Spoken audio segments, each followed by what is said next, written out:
Hi everybody, we're going to talk about a special type of verb called a gerund. So this is definitely a work for people who probably know just about all of the parts of speech symbols, so they know that a noun is the triangle and what a noun is and what an adjective is and all of those normal works. If you're still working on learning the parts of speech, this is probably a lesson that you're going to want to maybe skip or just know that you probably won't be able to follow up on this yet. So we're going to kind of mix together parts of speech work with our sentence analysis. I have a very tiny sentence analysis pack that I made myself a long time ago, which is perfect for using right now.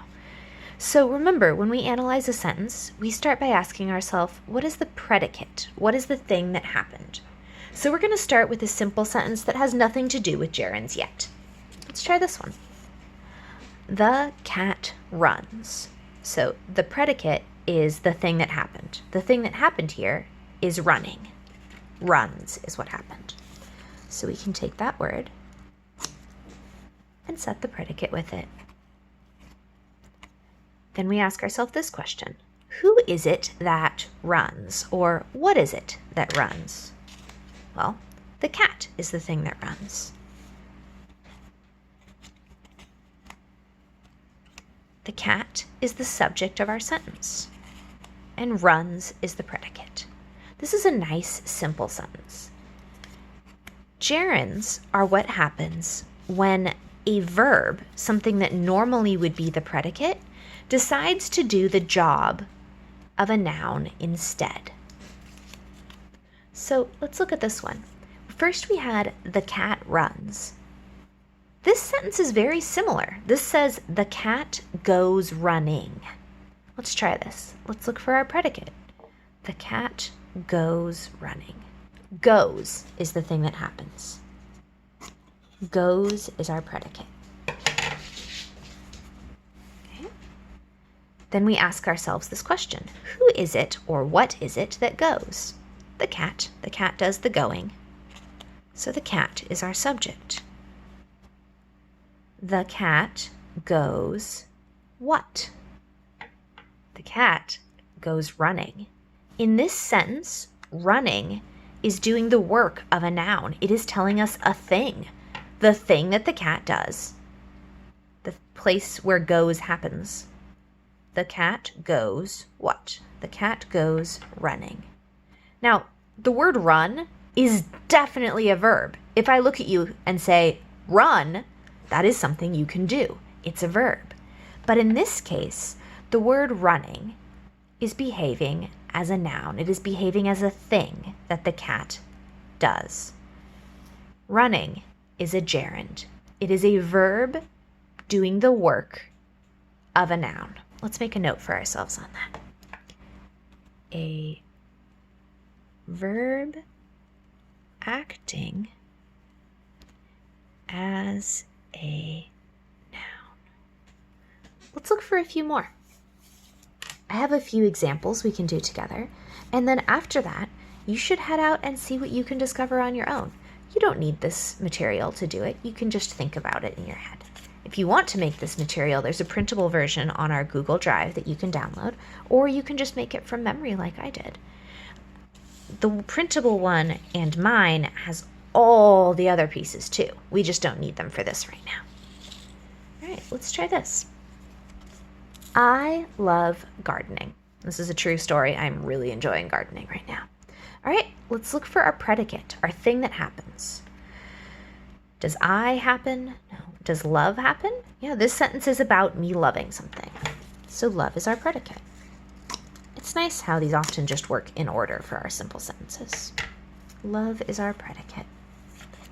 Then we ask ourselves for our subject. Who is it that loves? Well, the sentence is about me. It's not about whether Austin loves gardening or not, or whether you love gardening or not. It's about me. I am the one who loves the gardening. So I am the subject. Then we ask ourselves this question. I love what? I love gardening.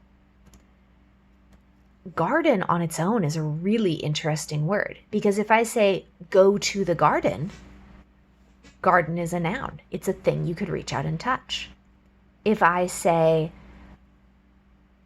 garden, just as a single command, that would probably be interpreted as you going and doing some work of gardening, which means it could be a verb. Right now, it is a gerund. It is a verb that is behaving as a noun. It is behaving as the thing that I love. What do I love? I love cheese, also true, but no, I love gardening. Gardening is a gerund.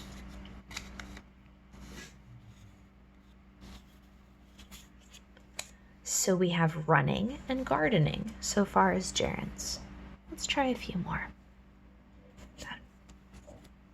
Cricket hates waking up early. What is our predicate?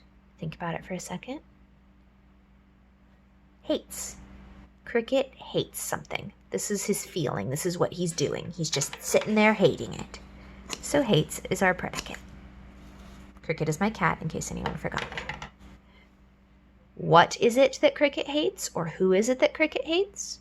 Who is it that does the hating? Pardon. Who is it that hates? Cricket hates.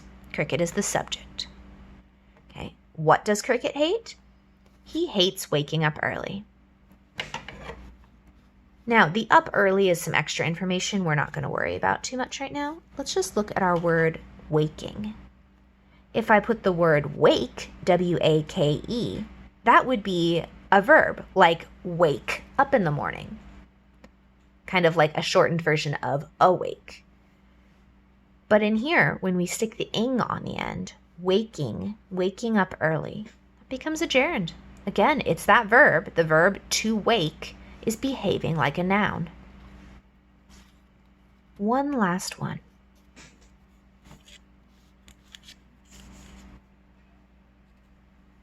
This one is a lie. Jogging is my favorite activity. Everything else has been true so far. This one, not so much true, but that's okay. Jogging is my favorite activity. This is one of those tricky ones to symbolize because we often forget that there's a verb to be. And the verb to be gets turned into is, am, all of those weird words that are actually verbs in these sentences. They're going to be our predicates, but sometimes they're hard for us to find because they look so simple and little. So in this case, our predicate is just is. You can tell that it's correct because look what happens when I apply the question here. What is it that is? I realize that sounds weird, but when we say jogging is the thing that is. Yeah, that follows. It's a little strange, but it works. Jogging is what? It is my favorite activity. My favorite activity. Check that out. Can you find the gerund in this sentence? In the past, our gerunds have always been our direct object. They've been at this place. Running, gardening, waking. But activity is already a noun. An activity is a noun already. So it's not a gerund. Where is our gerund here? Look. Is jog a verb? Jog is absolutely a verb. Jog is something you can do. When I stick jogging, when I make it ingified, it becomes a gerund.